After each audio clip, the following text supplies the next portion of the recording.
They're 7-3. Are they good? Yeah, I mean, look, yes, I think they're a good team. I think, are they great? I think they still need to prove that. I think on both sides of the ball, they need to be more consistent, especially on offense. I think defensively, they just need to get a little healthier. There's a couple deficiencies I don't think they can completely fix this season, like, their pass rush. I don't think they're ever going to be dominant, but I think as they get some guys back, they can simulate some things with a good defensive coordinator and Dennis Allen and come up with simulated pressures that'll help. And he's been doing as much as he can. So I think anytime you win 7 out of 8 games in the NFL, I don't really care who you're playing. You got to be at least a good team. They're the 3 seed in the NFC as it stands right now. Is that how it stays? I mean, look, they got to start with the division first. I'd keep their eyes, in the division as long as they're in contention. And certainly if you come out of the North, which is considered one of the best divisions in the league, I mean, yeah, you're a good team. How do you view the improvement of the quarterback throughout all of this? Because this is clearly something different than what he experienced last year. So what are the markers that you're looking at to say he's getting better or he's not? Yeah, well, one is, I can say even just somebody covering the team and watching the film every week, like this is probably the first head coach I've covered where I'm really trying to look at things completely through his lens as much as he's willing to share with us that he looks at it. I think we got a glimpse of that even in the press conference today. Him saying that whether it's the sort of the quick outs to Cole Kmet, the check downs were all part of the game plan this week, right? Like that, like some easier completions. Or he gets asked about some of these 50-50 deep balls. Well, you know what? I'm not really a 50-50 guy. I love that today. Him explaining, Ben Johnson was saying, I don't know if you look at my track record, I don't really scheme up 50-50 throws. I'm trying to get guys open. And then so when they're open, they got to hit them. Right. So that was his way of saying when DJ Moore comes open especially on that second, third down of the game, that's one you got to have. Now, the first one, he gave him a little bit more leeway, wasn't as inaccurate. And he said, hey, sometimes you're not in a rhythm on the first couple throws of the game. And I like that, too. Give him a little bit of leeway. But, hey, the second time, you got to have it. So I think, whether we're looking at it big picture or small picture with Caleb Williams, I'm trying to look at it really week by week, what you're doing in that game to put yourself in position to win, which they continually do, right? They're 7-3, 7 out of the last 8. And then we can also zoom out big picture and be like, all right, how much better is he now compared to where he was in August? Pre-snap wise, insanely better. Like insanely better. This was a disaster coming out of training camp, and it looked like it was going to be really, really rough. And then it was week 1 with all the penalties. And it carried on for a while, but the last few weeks have been better. That's just one example. Now, yesterday, I don't think that game and that opponent called for you to go out and throw for 400 yards and dominate. And even me looking at it from a game plan standpoint as we were getting up to the game, I'm saying run the ball, and it's okay some weeks to just be a game manager. Mm-hmm. Some people are scared of that word. I'm not. Manage the game. Don't turn the ball over. Hit your check down when you need to, and then you can come out and be like, you won. And, hey, we need to hit a couple of those deep balls early. That would have been great. That would have put us in a better position.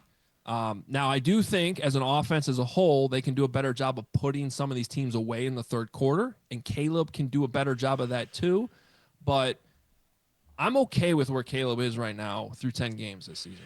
That's really good stuff from Adam Hoge of CHGO. I guess the question is when it's a week where they have to throw for 300 or 350 or a game situation where they got to do that, is he ready to do that? And we'll figure it out. And there's a lot more to get into during the course of the week about that.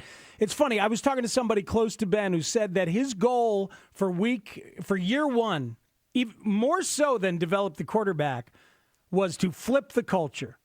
That was his goal, to flip the culture here in year 1. And, man, that culture has been flipped, hasn't it? From the bottom to the very top, like this whole organization, which we've watched be a disaster so often for 30 years.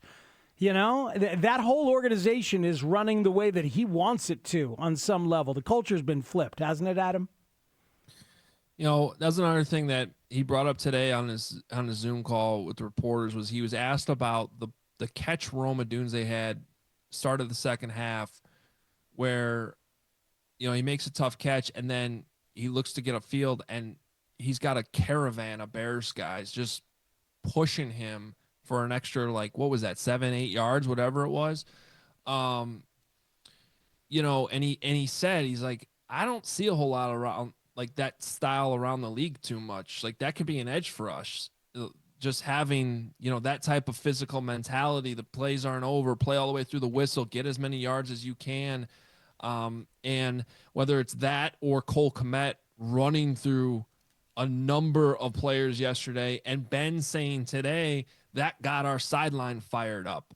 You know, this is still football. It's still a kid's game. And even though these are grown men, you can have sidelines go crazy, like even at the high school level when a big play is made. And those are important things throughout of a football game, is just the general confidence and attitude that you have on your sideline throughout a game. So I think those are small examples of the culture that Ben Johnson has flipped here pretty quickly. And, you know, I didn't think yesterday was necessarily his best game calling plays this season, but there's two major tests that needed to be passed here for him, right? One was Caleb and the offense, and we're seeing all those strides, especially just statistically as an offense. But the other one, and perhaps more important, depending on how you look at it, was just, you know, him as a head coach. That whole, when we were looking at all the candidates back in January, who they could hire, who they might hire, and we knew Mike Vrabel would be like the leader of men guy, like that whole conversation. That was the question with Ben Johnson, right? And man, he seemed to flip that immediately back in May during OTAs to me. I mean, just the way he was handling things and throwing guys out of drills and, no, we're going to get this right. We're going to focus on the details. He really grabbed this team and this locker room very, very quickly, and to me has passed that test even more so than the offensive test and the quarterback test. Like, there's still a lot to be determined there, but I feel very confident in Ben Johnson, the head coach, and how he's going to actually lead that building and lead that locker room going forward. Adam Hoge of CHGO joining us here on The Score to talk about the first place Bears. I want to talk about your guy, Cole Kmet. I know statistically it might not look as good as maybe one hopes. I think he's having his best season as a Bear. And let me give you the reasons why. He is doing everything for them. Wherever they want him to line up, whether he's an inline blocker, he's an H-back, whether they have him out in routes, whether he's blocking downfield for other people. And I know that some of this is just football, ideally the way that football is supposed to go. He could have been a malcontent and a problem. He's a veteran player that's been here longer than anybody, and they drafted someone at his position. I feel like he has just had a really selfless season, and that selflessness is part of the reason that the Bears are in the position that they're in right now. Yeah, I mean, look, getting to both the pleasure and sort of the anxiety of doing that show with him last year on a weekly basis during a 10-game losing streak, like, you really get to know a guy. You know, and I know you guys, and Lawrence, you especially through the years have done, you know, these Bears shows with players, you know, throughout the course of a season, whether it's a good season or a bad season. And a lot of times in this town, they've been bad seasons, but, you know, especially as Cole was taking quite a bit of bullets last year from the fan base too. Like, you know, when you're losing and you're doing a weekly show and you're having some drops here and there too, like, I get it from the fans. Like, they just want to see you win games and put up numbers. But, you know, inside, he really does care about winning. And I thought that was most clear after they drafted Colston Loveland. Like, I talked to him a few days after the draft. And, like, his first reaction was, dude, we needed another tight end. Like, I'm all in on this. Like, and I don't think people realize Cole Kmet's ideally suited in the role he's in now. He's not supposed to be the tight end that's, you know, running all the way downfield and a speed burner and these crisp routes. Like, it's cool that he can do that when they need him to. And what people didn't realize is they were actually trying to get him out of that role the last few years. They signed Robert Tonyan, didn't go well. They signed Gerald Everett, didn't go well, right? Like, and so Cole ended up having to play both tight end positions when they were trying to sign other guys to put him in the role that he's best at. And that's okay. They signed him to be in that role. So now they finally have that with Colston Loveland. And I think it's bringing the best out of Cole Kmet. Also, so is the offense. So is Ben Johnson. This is a great offense to be running 12 personnel, sometimes 13 personnel, and have him dominate as a blocker. And when he gets the ball in his hands, be able to run over some guys without him having to run like these deep routes that require precision route running. Like, that doesn't need to be his game, and it shouldn't be. Now you see what Colston Loveland can do. And when Caleb hits Colston in those moments, you're like, oh, that's the speed. That's the difference. And so right now it seems to really be clicking with the tight ends at that position. Adam Hoge from CHGO with us here on Spiegel and Holmes. So they had the ball for 13 more minutes than the Vikings. They ran 20 more plays on offense. They were a +2 in turnovers. And yet this game was what it was. Listen to Kevin Byard after the game, knowing what kind of vet and respected dude this is. And Lawrence thinks he's going to be all pro. And he's probably right about that. But listen to Kevin Byard, and love to get your thoughts on his willingness to say this on a 7-3 team. I don't think as a team we've developed that killer instinct just yet. You know what I mean? Like, too many opportunities in that second half where we could have either gone up by 2 touchdowns, and I think at that point the game probably would have been over. But you give a really talented team like that, you know, an opportunity to, you know, continue to just keep chopping wood, and they did it, you know what I mean? But obviously, as a team, and we talked about finishing for 60 minutes, and we was able to do that, so very happy that we got the win. Your thoughts on Kevin's willingness to say it yesterday? Well, I mean, yeah, I think he's just speaking the truth. I think that's the next step for this team, guys. You know, they've been able to get some leads, play with some leads, but I even look at that Saints game. They're up 20-0. They get outscored right in the middle of the game around halftime, and it's all of a sudden it's 20-14. They had a chance to bury the Bengals. They didn't do it. All of a sudden that comes down to a crazy ending. They had multiple opportunities to bury the Vikings, and they didn't do it. And so that's, I mean, I think that's the difference. And even really good teams are going to have these games in the NFL where it comes down to the end. Don't get me wrong, but when you have these opportunities, we're already up 10 points, somewhere around 10 points where it's technically 2 scores. Get that next score to make it a 3-possession game. That's where you can really put some of these teams away, especially some of these teams that they played that they really can put away. So I think that's where Kevin Byard's coming from. You know, I looked this up and charted it throughout the whole season last week. The Bears have really not been a good team in what I call the middle 8, which is basically your last possession before halftime, first possession coming out of halftime for both teams. That's how I like to look at it. But the middle 8 minutes, right around that 4-minute mark, right, of each half, they were in the last 4 games. I haven't done this quite for the Vikings game yesterday. I'll add it to the tally. But in their last 4 games coming into this one, they were a minus 34 point differential. Just in the middle 8. Like, that's not good. And they were lucky to overcome it in the Giants, because that's another, they struggle against the Giants in that area, and they were able to come back and win anyway. So I just think that sort of middle part of the game, coming out of halftime, especially third quarter, when you can bury some of these teams, that's what good teams do, and I think that's what the Bears still need to figure out here. The micro of this, Hoger, is that the Bears are 7-3. They're alone in first place in the NFC North, which is great. The macro, after I'm watching the Bears, I'm watching the rest of the league. This is a weird year, man. The league is so strange this season.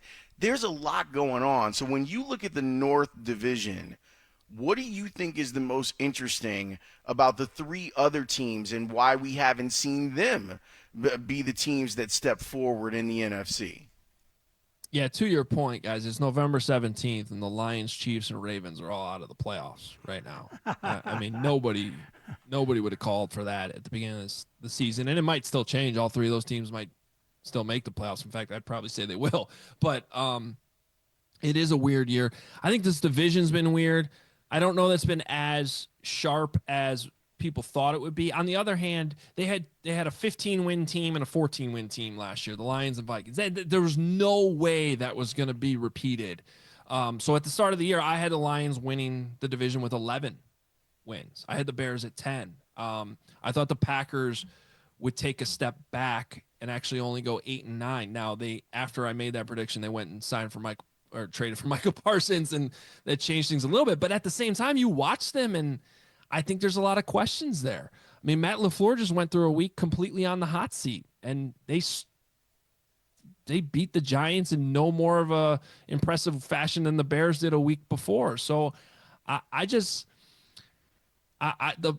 the Packers don't impress me. I actually think the Vikings, outside of their quarterback, still have a pretty good roster. And on both sides of the ball, you can't go wrong with Kevin O'Connell and Brian Flores. Like, if I'm a team right now that needs a head coach, I'm still looking at Brian Flores as a candidate, despite the Vikings record right now. So I know this isn't really totally answering the question, but I think it does speak to how weird of a year it is, and that like I can be so complimentary about a Vikings team that right now is in dead last, might probably still finish dead last, but that's because they're really not getting the play that they need out of J.J. McCarthy right now. I think he's really holding them back.